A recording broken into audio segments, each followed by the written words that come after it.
Celui qui est la source et l'origine de la loi, c'est qui? C'est Dieu. Pourquoi? Il se présente devant Moïse, il commence à lui parler en rapport avec la loi. Dis à mon peuple qu'il fasse ceci, qu'il fasse cela. Et il appelle encore Moïse de monter. La Bible déclare, Moïse avait eu avec lui des serviteurs.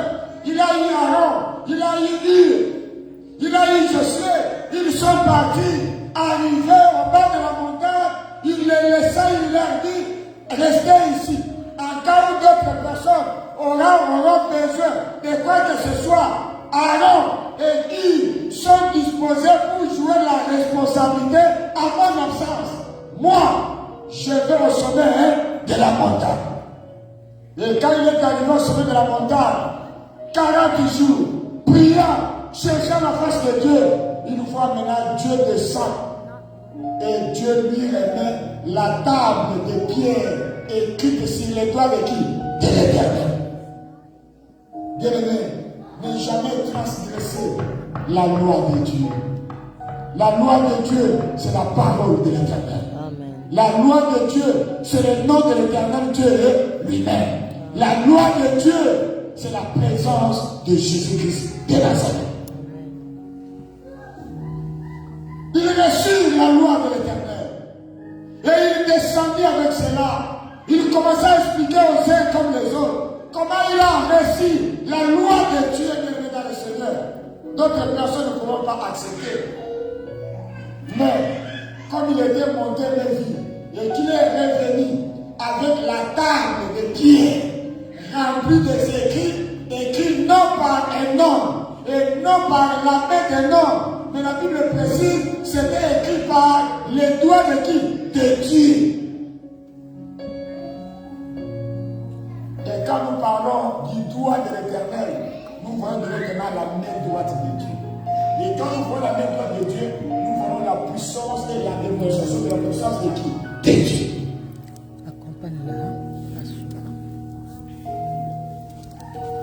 Exode 24, verset 12.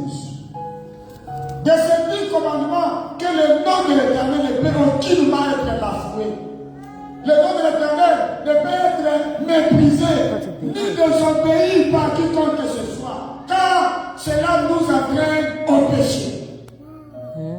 Et la parole de l'Éternel déclare, celui qui aime Dieu ne méprise pas son nom, et celui qui aime son prochain ne lui fera point du mal. Bien-aimé, est-ce que tu aimes Dieu? Si tu aimes Dieu, tu ne vas pas mépriser son nom. Tu ne vas pas trahir son nom. Tu ne vas pas désobéir en son nom. Tu ne vas pas bafouer son nom parce que tu l'aimes. Je l'aime, je l'aime, je l'aime, je l'aime. Et comment tu aimes Jésus? C'est de ce que la Bible déclare, que tu aimeras l'Éternel ton Dieu de tout ton cœur, de tout ton âme et de toute ta pensée. Cela est le premier et le plus grand commandement. Bien-aimé, si tu veux marcher un homme et une femme sans la transgression de la loi ou sans la transgression du nom de l'Éternel Dieu des armées, la première des choses, il faut aimer l'Éternel Dieu. Aimez Dieu, bien-aimé dans le Seigneur. Aimez Dieu. Tu ne vas pas transgresser. Et il y a des transgressions qui arrivent dans nos vies, envers nos frères, envers nos sœurs. C'est maintenant le cas du deuxième commandement, où la Bible dit, si tu aimes l'Éternel ton Dieu de tout ton cœur, de toute ton âme et de toute ta pensée, la deuxième des choses, tu aimeras ton prochain comme toi-même. Évitez de transgresser la loi de Dieu parce que tu n'aimes pas ton frère, parce que tu n'aimes pas ta soeur. Tu as toujours l'œil de distraction dans la vie de ta soeur. Tu as toujours l'œil de conflit dans la vie de ta soeur. Tu as toujours des paroles choquantes qui démoralisent la vie des uns et des autres. Non! Restons droits, demeurons dans le Seigneur, tel que la Bible déclare, il est doux et agréable pour les frères de demeurer ensemble. Cela ressemble comme lui qui est descendu sur la tête d'Aaron, sur sa barbe et sur ses amis. C'est l'unité dans le Seigneur. Et l'unité produit la force. Et la force dans l'unité, c'est la victoire. C'est la solution de la part de Dieu. C'est la solution de la part de l'Éternel. Bien-aimé, Dieu est la source de toutes les choses. Tu ne peux pas dire que tu aimes l'Éternel Dieu sans que tu aimes la personne qui est à tes côtés. Comment je vais m'inventer? J'adore le Seigneur, j'aime l'Éternel, j'aime mon Dieu, mais je n'aime pas mon voisin. Je n'aime pas celui qui est à mes côtés. Non, le Seigneur, ça ce n'est pas l'amour. Un vrai amour, c'est celui d'aimer ton prochain. Comment l'aimer? Peu importe la grandeur de la situation, rencontrez-vous, dialoguez, parlez et réconciliez-vous. C'est ce que le Seigneur fait dans son assemblée. Est-ce que tu es capable aujourd'hui de témoigner la puissance du nom de l'Éternel dans ta vie? Tu es capable aujourd'hui de revenir dans le Seigneur. Or, lorsque nous disons, tu aimeras l'Éternel ton Dieu de tout ton cœur, de toute ton âme et de toute ta pensée, c'est le premier commandement. Et tu aimeras ton prochain comme toi-même. Cela trouve la source dans Exode, chapitre 20, verset 7 et chapitre 20, verset 12 à 17. Autrement, ce qui veut dire quoi? Lorsque tu aimes Dieu et que tu aimes ton prochain, tu ne vas pas transgresser la loi. Tu ne vas pas transgresser la loi. Tu aimes Dieu, tu aimes ton prochain, tu ne feras pas ton prochain du mal. C'est pourquoi dans le 10 commandements, la Bible dit, tu aimeras l'Éternel ton Dieu. Honore ton père et ta mère. Tu ne prendras jamais la femme de ton prochain. Tu ne le reverras pas. Tu n'envieras pas la femme de ton prochain, ni ses serviteurs, ni ses servantes. Bien-aimés dans le Seigneur, est-ce que nous mettons les 10 commandements en pratique? Est-ce que nous mettons la parole de Dieu en pratique? Je glorifie encore le Seigneur, qui peut-être, selon la pensée de l'homme, pourra dire que maîtriser les 10 commandements, peut-être une sera difficile. Et le Seigneur va résumer les 10 commandements en 2 commandements. Cela veut dire, quand tu vois ton frère et tu vois l'Éternel Dieu, ce n'est que les 2 commandements que tu as à obéir. Notre difficulté, c'est à quel niveau? C'est celui de pratiquer les 2 commandements. C'est celui de pratiquer les 2 commandements.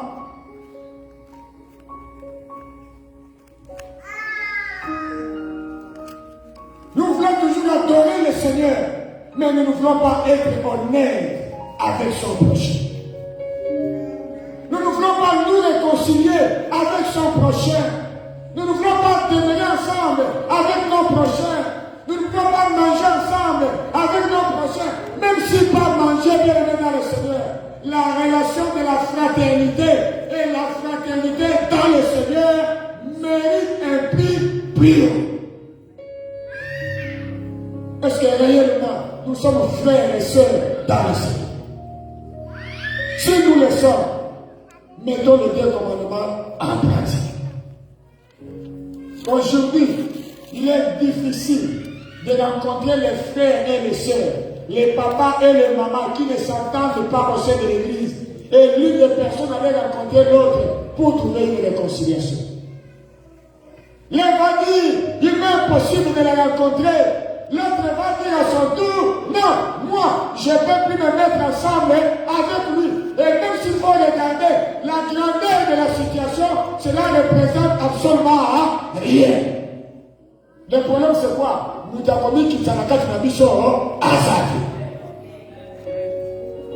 Azate. Aujourd'hui, le prochain enfant devient un tabou. Malignement, appeler papa, appeler maman, asseoir ensemble, crois que le Seigneur va essuyer les larmes qui coulent au sein de son Église? Est-ce que nous sommes capables aujourd'hui de changer notre façon d'être? Or, nous transgressons la loi de l'Éternel. Nous méprisons la parole de Dieu à cause de la transgression de la loi. C'est alors que nous sommes bourrés de péchés de revenir dans le Seigneur.